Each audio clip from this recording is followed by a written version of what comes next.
My darling Leo, I see you. Tonight I want to give you a reading about money that does not promise you more of it, because I think, if I am honest with you, more has never actually been the thing you were missing. Astrology forecast for tonight, my darling. Financial peace, after years of responsibility, and I want to underline the word peace immediately, because I am not going to tell you tonight that a windfall is coming, or that your reward is about to arrive in some larger, more dramatic form than what you already have. I am going to tell you something considerably more useful, which is how to actually rest inside what you have already, patiently, responsibly, built. I am Madame Aurora, 35 years studying the stars from my office in Manhattan, and let me give you the real astrology, because it explains something about your relationship to money that I do not think anybody has ever named for you plainly. Your ruling planet is the sun, and I want you to think, for a moment, about how the sun actually gives its light. It does not ration it. It does not hoard warmth for the days it feels less certain of itself. It simply radiates, completely, all the time, and the extraordinary thing about that radiance is that it never actually depletes the sun to produce it. That is your sign's natural relationship to giving, my darling, generous, warm, and, at its healthiest, entirely sustainable, because it is drawing on something genuinely abundant rather than something borrowed or performed. The difficulty, and I want to be honest with you about this tonight, is that your sign can quietly confuse two very different things. Giving freely, from genuine abundance, the way the sun actually operates, and spending beyond your actual means in order to maintain the appearance of that same abundance, which is something else entirely, borrowed light rather than your own. Tonight's whole reading is about learning to tell the two apart, clearly, so that the considerable warmth you have always had available can finally rest on a foundation solid enough to actually hold it. I want to say plainly, before we go any further, that this reading is not a criticism of your generosity, and I would not want a single word tonight to make you smaller, more guarded, or less genuinely warm than you already are. Your sign's willingness to give, to host, to make a room feel richer simply by being in it, is a genuine gift, rare and valuable, and I have no intention of asking you to fold it away. What I am asking is narrower and, I think, considerably kinder. Simply that the giving come from a foundation you have actually checked, rather than from anxiety dressed up as generosity, performing a warmth you are secretly worried you cannot actually afford. Let me show you the card I have chosen for you tonight, because it tells you exactly what real financial peace actually looks like, rather than the more dramatic version most readings promise. The card is the Four of Wands. 4 staves, planted firmly in the ground, a garland strung between them, flowers woven through the connecting cord. In the distance, figures celebrating, arms raised, clearly at ease. Behind the whole scene, a home, a stable structure, already standing. Everybody reads this card the same way, and I do not think the popular reading is wrong. Celebration, a homecoming, a stable foundation worth genuinely enjoying. That is exactly what the card means. But look at those 4 staves, my darling, because it is the detail that makes this reading useful rather than merely pleasant. They are planted, firmly, in the ground. Nobody in this image is holding them up. Nobody is standing beneath the garland, arms straining, exhausted, keeping the whole structure from collapsing through continuous, effortful labor. The staves are simply standing, on their own, because they were planted properly, once, and planted things, unlike held things, do not require your constant grip in order to remain upright. That is the whole of tonight's lesson, my darling. Real financial peace does not look like effortless luck, arriving from nowhere, requiring nothing further of you. It looks exactly like this card. A structure that was genuinely built, once, with real, deliberate effort, and then, having been built properly, is finally allowed to simply stand, on its own, while you actually celebrate underneath it, rather than continuing to hold it up with your own 2 exhausted arms. Let us go through tonight's reading in 5 parts, my darling, and I want you to actually sit with each one, because your sign will be tempted to move through this quickly, the way you move through most things, and this particular subject rewards patience considerably more than speed. The first is security, and I want to give you a definition that is going to sound almost too plain to be useful, and is, in my experience, considerably more accurate than the dramatic version most people carry around instead. Security is not a number. I want you to hear that clearly, because your sign, more than most, can attach real, considerable anxiety to a specific figure, believing that once your accounts reach a certain size, the anxiety will simply resolve on its own. My darling, it very often does not, because the anxiety was never actually about the number. It is about whether you trust the structure you have built to hold, under ordinary pressure, without your constant, vigilant supervision. A modest, genuinely stable structure, examined honestly and trusted, produces considerably more real security than a larger, more impressive number you do not actually trust, and are still, secretly, holding up with your own two arms. I want to give you a specific way to test which version you actually have, because the two can feel remarkably similar from the inside until you actually check. Ask yourself, honestly, whether you could describe your own financial situation, plainly, in specific figures, to somebody you trust, without any accompanying urge to explain, justify, or soften the numbers first. If you can, my darling, you very likely have genuine security, examined and understood. If the thought of stating the plain figures produces real discomfort, considerably out of proportion to the actual numbers themselves, that discomfort is worth examining honestly, because it is very often telling you something the numbers alone cannot. The second is the retirement mindset, and I want to be clear that I am not only speaking to those of you actually approaching that particular stage of life, because the mindset itself is available considerably earlier than the event. The retirement mindset, properly understood, is simply the ability to imagine a version of your life where your value is no longer measured by your continued output. Your sign has spent years, quite possibly your whole life, tying a considerable portion of your own sense of worth to what you are visibly producing, achieving, providing for others. The mindset I am describing tonight asks you to practice, even now, even if actual retirement is decades away, imagining a version of yourself who is genuinely, fully valuable, while doing considerably less, producing considerably less, being seen considerably less. If that image makes you genuinely uncomfortable, my darling, that discomfort is worth examining honestly, because it is very often the actual source of financial anxiety that no amount of additional saving ever quite resolves. I want to give you a small, practical exercise for this, because the discomfort is considerably easier to work with once it has an actual shape, rather than remaining a vague, uncomfortable feeling in the background. Spend one ordinary week, deliberately, doing something genuinely restful or quiet, without documenting it, announcing it, or producing anything from it at all. Notice, honestly, how the week actually feels, moment to moment, rather than how you imagine it would look described to somebody else. That unaccompanied, unproduced quiet is a small, manageable rehearsal for the considerably larger version of it retirement eventually asks of you, and it is worth practicing in advance, in doses small enough to actually tolerate. The third is unnecessary financial stress, and I want to name a very specific version of it that belongs to your sign more than to most others, because I do not think anybody has ever separated it clearly for you. There is necessary financial stress, my darling, genuine concern about a real, structural shortfall, and there is unnecessary financial stress, which is the anxious, ongoing worry about whether your resources look sufficiently impressive to the people currently watching you. These are not the same category of concern, and I would ask you to be scrupulously honest, tonight, about which one is actually driving a given worry.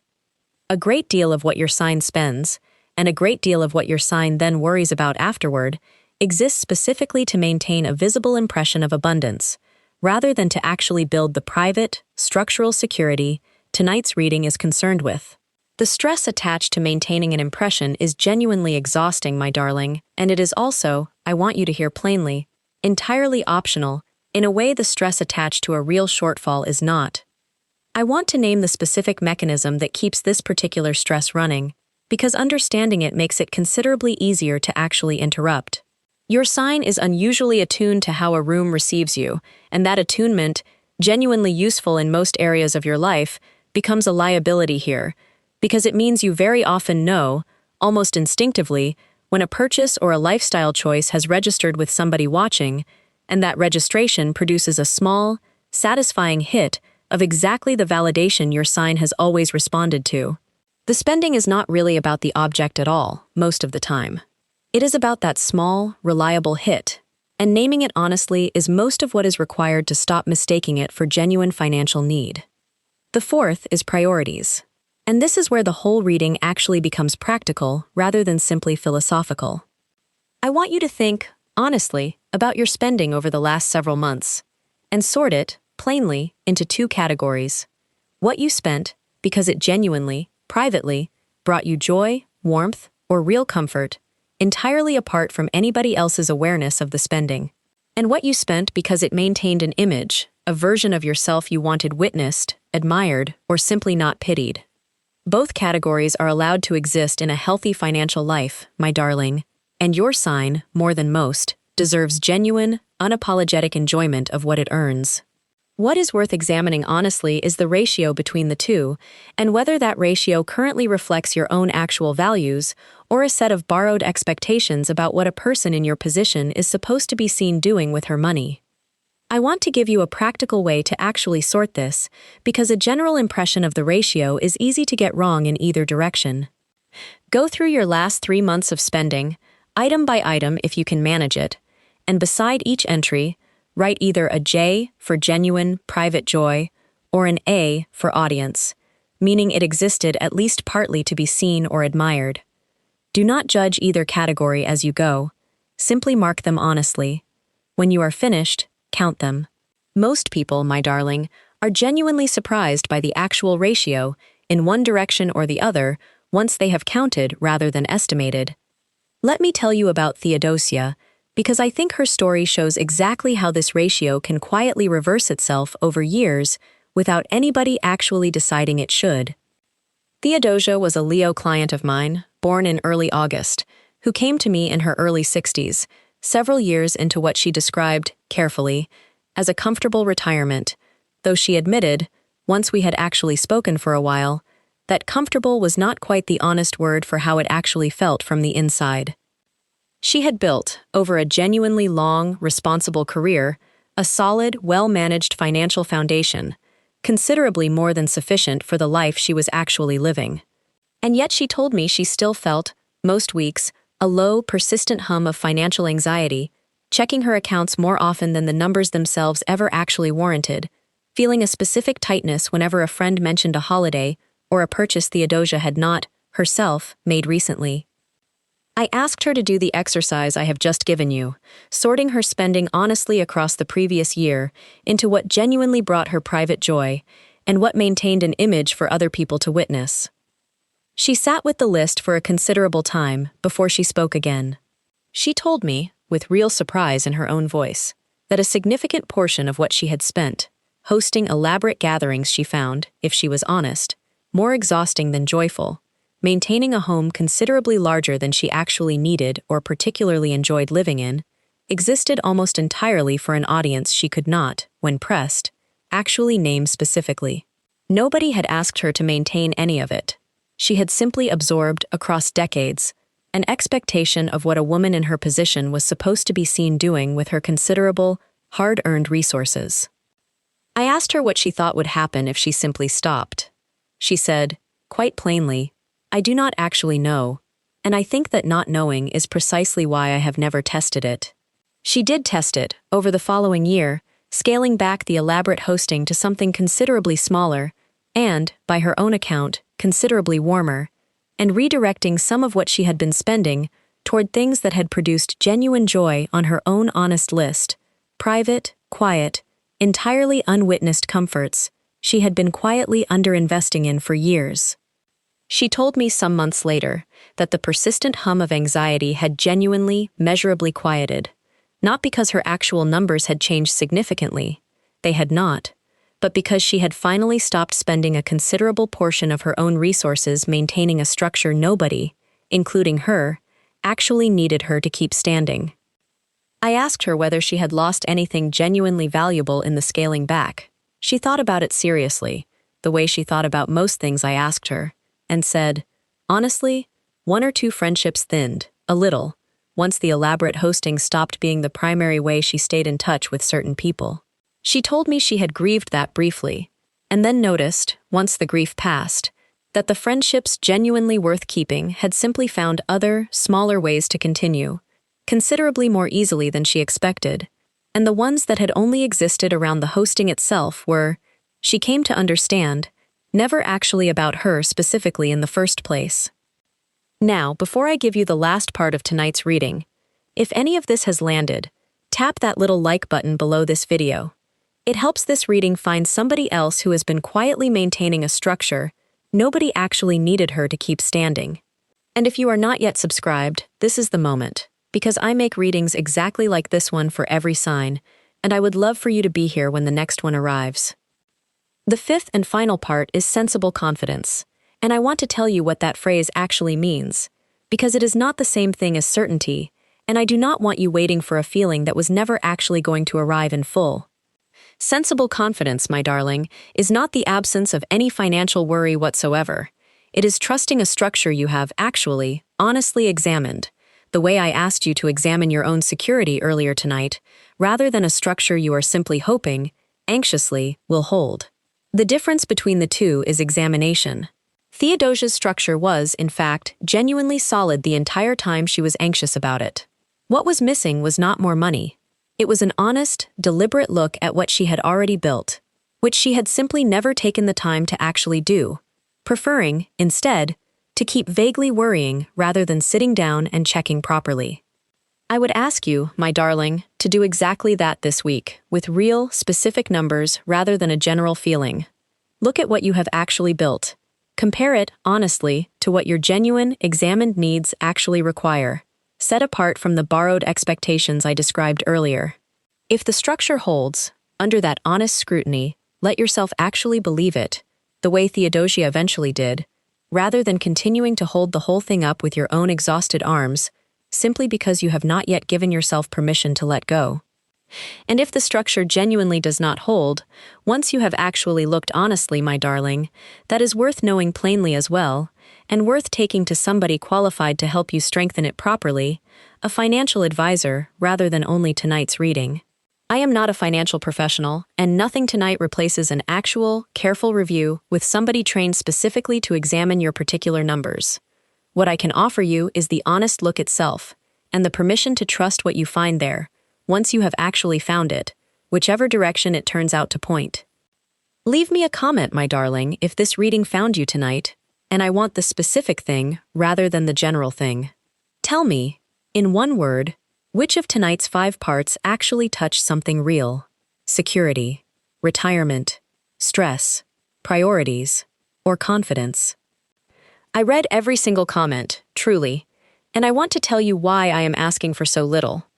Because a comment section full of women, each naming one honest word, is a room full of people quietly discovering that the anxiety she has been carrying, privately, for years, is considerably more common, and considerably less about the actual number, than she assumed. Now let me give you the ritual, and I want you to do this one properly, my darling, with real figures rather than a general feeling, because vague peace of mind does not actually hold the way examined peace of mind does. Find 20 minutes, somewhere you will not be interrupted, and this time, my darling, bring your actual, current financial information with you rather than only a candle. A green candle if you like one, for growth held steadily rather than chased anxiously, and if you have none, it changes nothing, because the object was never the mechanism. Take a piece of paper and write, at the top, what I actually have. List it plainly, honestly, without either inflating it for your own comfort or minimizing it out of habitual anxiety. Simply what is genuinely, currently there. Beneath it, write what I actually, honestly need, calculated as carefully as you can manage, set apart from any borrowed expectation about what somebody in your position is supposed to be spending or maintaining. Beneath that, write the gap, or the absence of one, between the two figures, plainly, in writing, where you can actually look at it rather than only feeling it vaguely. And beneath that, one final line, in your own hand. This structure was built with real, deliberate effort.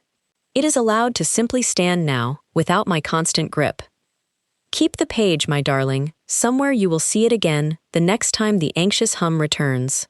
Uninvited, the way it very likely still will, occasionally, regardless of how solid the structure actually is. Read your own honest figures again, rather than the anxious feeling alone, and let the numbers, examined properly once, do the reassuring the feeling on its own has never quite managed. I want to tell you, honestly, that the anxious hum returning does not mean tonight's work failed.